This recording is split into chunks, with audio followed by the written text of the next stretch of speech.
Ohm's law, आपने पढ़ा था ना Ohm's law. Yes, sir. Ohm's law क्या होता है आपने पढ़ा है। ओम्स लॉ होता है कि क्लोज सर्किट में, क्लोज सर्किट में बहने वाली जो धारा होती है वो वोल्टेज की क्या होती है, समानुपाती होती है, तथा जो रेजिस्टेंस होता है वो उसकी क्या होती है, उल्टी होती है, द्वितीयानुपाती होता है। वो ओम्स लॉ में होता है या नहीं उसको चेक करना है, ठीक है। सबसे पहले हमने देखो ये क्या लगा रखा है, वेरिएबल रेजिस्टेंस होता है।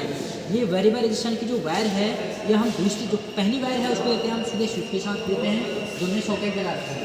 सॉकेट से उसके बाद दूसरा पॉइंट जो उठाते हैं ये स्लाइड होती है, ये स्लाइड से दूसरा पॉइंट उठाते हैं, ये एम्पियर मीटर का, एम्पियर मीटर के एक पॉइंट में देते हैं पहले वाले पॉइंट को। एम्पियर मीटर का जो दूसरा पॉइंट होता है उसको हम देते हैं वोल्ट मीटर। यहाँ पे आपको दिख रहा होगा, देखो वोल्ट मीटर लिखा भी है, ये वोल्ट मीटर लिखा है।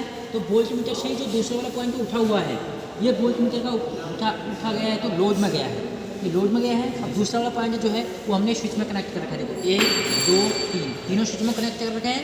अब थोड़ा आगे आके दिखाना हमको कि ये जो पॉइंट है वो दूसरा वाला जो यहाँ से हमने पॉइंट उठा रखा है वो कहाँ दे रखा है, वोल्ट मीटर में दे रखा है। वोल्ट मीटर है, देखो वोल्ट मीटर डायरेक्ट रीडिंग बता रहा है आपकी 230 वोल्ट आ रही है। आपको चेक करना है तो आप इससे चेक कर सकते हैं। वोल्ट मीटर को हम क्लैंप मीटर को यहाँ पे सेट करते हैं 750 में सेट किया हमने। उसके बाद जो ब्लैक वाली है उसको हम लगाते हैं कॉमन वाले को, लगा दिया।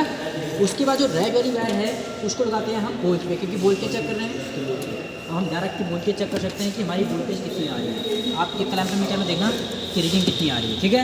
ये क्लैंप मीटर नहीं, क्लैंप मीटर है, यहाँ पे वोल्टेज चेक कर लो कितनी आ रही है। ये साइड शो कर रहा है सर 230 या 32 हमारे पास वोल्टेज आ रही है। इसका मतलब हमारी जो सिंगल फेज की वोल्टेज है वो प्रॉपर सही है, ठीक है। अब देखो इसको लोड डालते हैं, इसको ये स्विचों को ऑन करना है एक बार।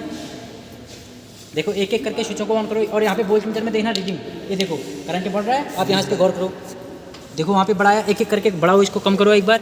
देखो वहाँ पे लोड कम करेंगे आराम से, देखो क्लैंप मीटर में करंट कम हो रही है कि नहीं हो रही है, वोल्टेज भी कम होगी साथ ही साथ। अब जैसे ऑन करेंगे, ऑन करो एक एक करके पहले कोई भी, देखो बढ़ रहा है, ऑन करो, ऑन हो गया। अब देखो हम टोटल करंट चेक कर सकते हैं क्लैंप मीटर से करंट कितना ले रहा है। कैसे, क्लैंप मीटर को हम किस पे सेट करते हैं, एम्पियर पे सेट करते हैं। अब इसका काम नहीं है क्लैंप करंट चेक करना है तो हम डायरेक्ट इनके बीच में चेक करेंगे कितना करंट आ रहा है। अब आपको दिख रहा है 0.3 एम्पियर की करंट ले रहा है। अब जैसे जैसे लोड को कम करेंगे वैसे ये वोल्टेज हमारी कम हो जाए, ठीक है कि नहीं है। करंट दिखा रहा है कि नहीं, 0.3 एम्पियर की करंट शो कर रहा है। अब जैसे जैसे वेरिएबल रेजिस्टेंस को मैं बढ़ाऊंगा, रेजिस्टेंस को बढ़ाऊंगा करंट का प्रभाव यहाँ कम होगा। देखो आप लेंथ में चेक करना है, यहाँ पे देखो धीरे धीरे इसको बढ़ा कम कर रहा हूँ।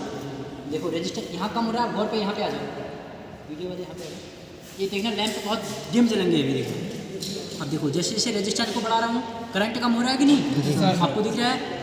ये देखो करंट बिल्कुल लो हो गया है क्योंकि रेजिस्टेंस बहुत ज़्यादा कर दिया मैंने। ये रेजिस्टेंस जुड़ गया कि नहीं, जब रेजिस्टेंस जुड़ गया तो करंट का प्रभाव धीरे धीरे कम होगा।